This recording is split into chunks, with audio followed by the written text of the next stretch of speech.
Shalom, my brothers and sisters. I just wanted to talk to you today about, here, you'll see it for yourself there. Who is that? That is, of course, the wonderful Pharaoh Obama, President of the United States, and Ehud Barak, who is the head of the Labor Party in Israel. He is actually one of the most decorated military men in Israel, but he's basically selling out to the global coalition, the global elite, and Barack Obama is, of course, rewarding him for it. And how is this happening?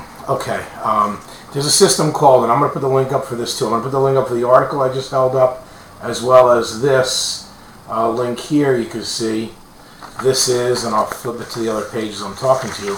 This is a system called the Iron Dome, which is a missile system allegedly to protect Israel.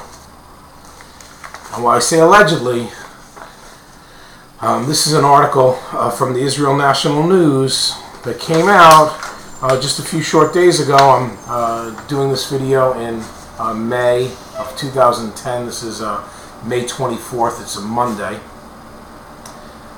And it's the 11th of Sivan in the Hebrew calendar, 5770. All right, Obama wants to give Barack $205 million for a disputed Iron Dome. U.S. President Barack Obama said he will ask Congress to approve $205 million for the controversial Iron Dome anti-missile system that at least one expert in Israel has called a scam. The president move comes shortly after the return of Defense Minister Ehud Barak from a warm welcome in Washington and Barak's repeated hints at weakening the Likud's dominance of the coalition. The Likud party is Bibi Netanyahu's party that's in control of Israel right now. Netanyahu, as we speak, is the prime minister. Okay, the Iron Dome is touted as being able to stop rockets from Gaza and Lebanon, but by all accounts, it cannot intercept primitive, short-range Qassam rockets that explode within 2 miles of firing and within 20 seconds of detection. The missile program has faced budgetary obstacles in Israel, and the timing of the Pentagon announced of President Obama's request comes a few days after Barak's audible suggestions that the Netanyahu government needs to be widened. Now, meanwhile, just so you know, Labor is in the government.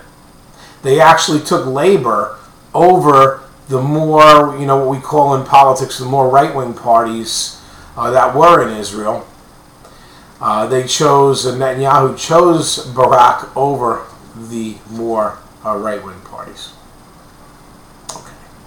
White House officials have denied that President Obama has been trying to undermine Prime Minister Benjamin Netanyahu and to cause his coalition to collapse in favor of Kadima leader Tzipi Livni.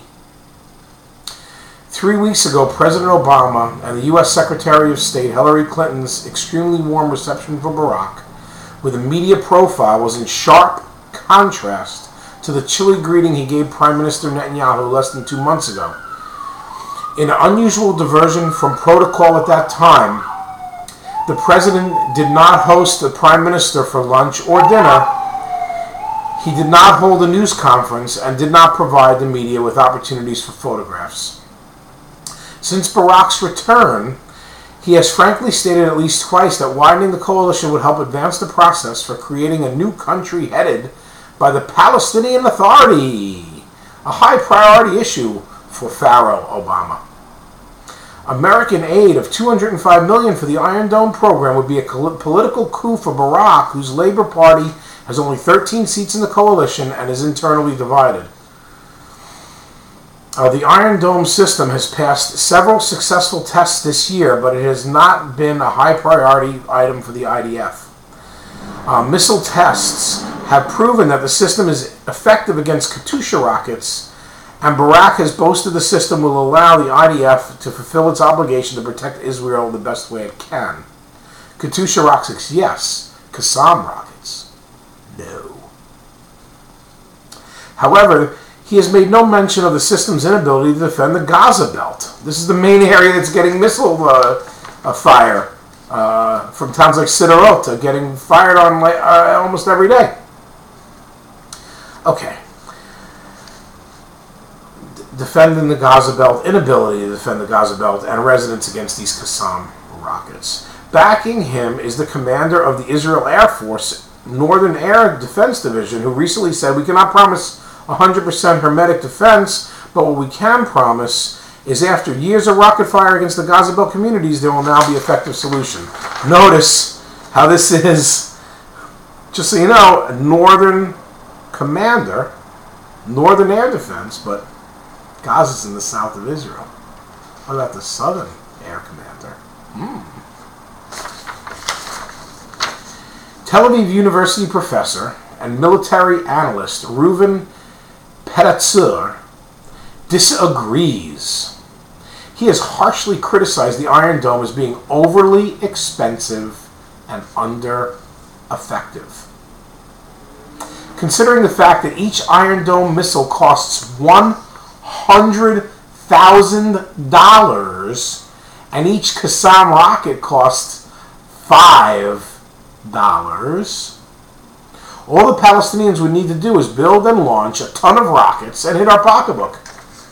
I mean, just think about that. 10 rockets, 10 missiles, I should say, from the Iron Dome is $1 million. 10 rockets from the Palestinians is $50. Who would win in that little money game? Professor Pedatzur labeled the Iron Dome a scam and explained the flight time of a Qassam rocket into Sderot is 14 seconds, while the time for the Iron Dome it needs to identify a target and fire is something like 15 seconds. This means it can't defend against anything fired fewer than 5 kilometers, but it probably couldn't even defend against anything fired from 15 kilometers either. The Iron Dome is being built by Israel's Rafael Advanced Defense Systems. Their chief executive officer is Yedidia Yaari, and chairman Ilan Biran are longtime close acquaintances of Barak. Okay, so what's the best case scenario here? The best case scenario is that the missile, this Iron Dome will somehow protect long-range missiles from Iran, from inner parts of Syria, inner parts of Lebanon. It probably will defend when it is perfected against situations like that. But anything fired from inside of Israel, from the Palestinian areas, and I hate to use that word, but I like to use misplaced Jordanian areas. This Iron Dome is not going to protect against those constant barrage of $5 Qassams. I mean, there's no way. The worst case scenario is Yedidia Yaari and Ilan Biran, who are longtime and close acquaintances of Iraq, are paying them off. No, I can't prove it. I'm here in America and I don't speak Hebrew too well, so but I would request and say to please to independent news agencies, to bloggers in Israel, follow that money. Follow the money from Iron Dome. See if it doesn't go offshore somewhere into Barak, a bank account somewhere. Because I think this guy is dirty as hell. And if I had the time, ability, I almost would assuredly state right here I could find payoffs out of this system. Now, I am recording this, and as you can hear, this is the third siren that's gone by, and I'm kind of letting the video roll because these are the sirens that the Jews will be hearing in Israel, even louder and even worse. Of course, God forbid, but the sirens that Israel will hear if they let a snake like Ehud Barak try to defend them. And if there's a middle case scenario, other than, of course, Barack getting money paid off overseas, which I could almost guarantee if someone had the resources to look into that, you would see a money trail heading that way. And the best case scenario of Iron Dome actually affecting against longer range, bigger rockets like Scud missiles and things like this, I wouldn't doubt that it could actually defend against that. But the middle scenario is Barack is being rewarded, okay, for smashing homes of brave Jewish pioneers that live in Judea and Samaria. This is a payoff, a direct payoff to him and his political party for that destruction. And it must stop, and it will stop, with God on our side.